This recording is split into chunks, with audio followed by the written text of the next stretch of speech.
दोस्तों इंटरनेट की इस जदीद दुनिया में आप जिस मुतल्लिक चाहें इंफॉर्मेशन हासिल कर सकते हैं। आप सब डेली मुख्तलिफ वीडियोस में नई नई चीजें देखते रहते होंगे, लेकिन आज की इस वीडियो में मैं आपको दुनिया में मौजूद जिन चीजों के बारे में बताने जा रहा हूँ इन्हें आपने पहले कभी नहीं देखा होगा।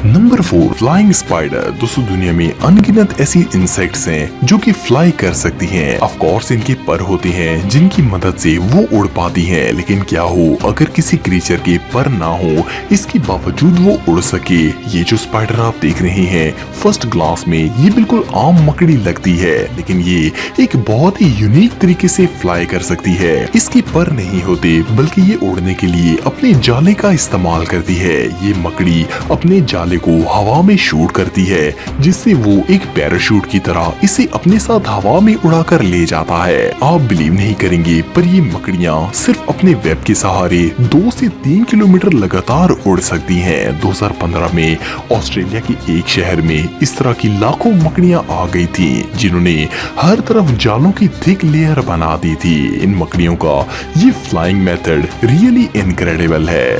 Number 3, black Apple. दोस्तों आप सब एप्पल्स तो खाते होंगे। ये एक बहुत ही डिलीशियस फ्रूट है और इसे खाने से बॉडी को अनगिनत फवायद हासिल होते हैं। नॉर्मली एप्पल रेड या फिर ग्रीन कलर का होता है, लेकिन क्या आपने पहले कभी ब्लैक कलर का एप्पल देखा है? ये जो काला सेब आप देख रहे हैं फर्स्ट ग्लास में तो इसे देखकर ऐसा लगता है जैसे इसे किसी ने ब्लैक पेंट कर दिया हो, पर ऐसा नहीं है।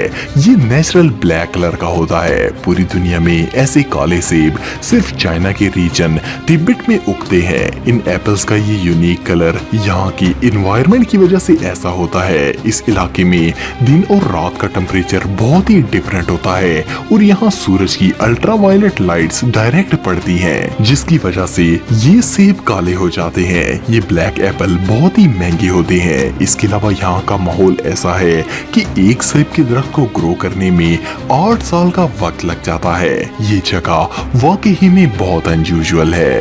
Number 2, ice city. दोस्तों हम में से ज्यादातर लोग ऐसे हैं जिनको बर्फानी इलाकों में रहना बहुत ही पसंद होता है, और क्यों ना हो आसमान से गिरती हुई स्नो को तो देखकर ही मजा आ जाता है। आपने बहुत से ठंडे इलाकों और मुल्कों के बारे में सुना होगा, लेकिन क्या आपने कभी बर्फ से बना हुआ शहर देखा है? हर्बन इंटरनेशनल एक स्नो और आइस फेस्टिवल है जो कि हर साल चाइना में ऑर्गेनाइज किया जाता है। इस फेस्टिवल में दुनिया भर के फेमस कल्चर बर्फ से बनाए जाते हैं। इस पूरे एरिया में हर चीज बर्फ से बनी होती है और ये कोई छोटी जगह नहीं है बल्कि पूरे का पूरा टाउन है। हर्बन इंटरनेशनल में 6 मिलियन क्यूबिक मीटर आइस होती है। बर्फ का ये शहर 80 लाख स्क्वायर फीट पर फैला हुआ है। इस टाउन के सेंटर में एक बहुत बड़ा बर्फ का किला भी है जिसके अंदर भी टूरिस्ट जाते हैं। इस किले को जबरदस्त लाइट इफेक्ट देकर सजाया गया है। अगर आपको बर्फानी इलाके पसंद हैं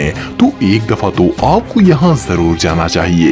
ये जगह सच में कमाल है। Number 1, hanging Graves. दोस्तों दुनिया में जिस भी शख्स की डेथ हो जाती है तो इसे कब्र में दफन कर दिया जाता है। आप सब कब्रिस्तान जाते रहते होंगे और कई जिनासों में भी आपने शिरकत की होगी, लेकिन दुनिया में 3 ममालिक ऐसे हैं जहां आपको ऐसे कब्रिस्तान देखने को मिलेंगे जिनको देख कर ही डर लग जाता है। चाइना, इंडोनेशिया और फिलीपींस के कई पहाड़ी इलाकों में जब कोई शख्स मर जाता है तो इसे ताबूत में डालकर पहाड़ों की चोटियों के साथ लटका दिया जाता है। ये जो लटकते हुए कफन आप देख रहे हैं असल में ये एक कब्रिस्तान है। ये लोग सदियों से अपने मरने वाले लोगों को ऐसे ही ताबूत में डालकर लटका देते हैं। इन लोगों का मानना है कि जमीन से जन्नत में जाने का रास्ता पहाड़ होते हैं, इसीलिए ये अपने मुर्दों को यहाँ लटका देते हैं। कई लोग ये भी कहते हैं कि इन मुर्दों को ऊंचाई पर इसलिए रखा जाता है ताकि इनकी रूहें आसानी से ऊपर से अपने फैमिली मेंबर्स को घरों में देख सकें। लेकिन रिसर्चर्स के मुताबिक एंशिएंट टाइम में ये ट्रेडिशन इसलिए शुरू किया गया था क्योंकि ये पूरे पहाड़ पत्थर के बने हुए हैं और यहाँ जमीन नहीं थी, और उस वक्त इन पहाड़ों को तोड़ने के लिए मशीन्स भी मौजूद नहीं थी, तो वो लोग अपने मुर्दों को ऐसे ही लटका दिया करते थे। बहरहाल जो भी हो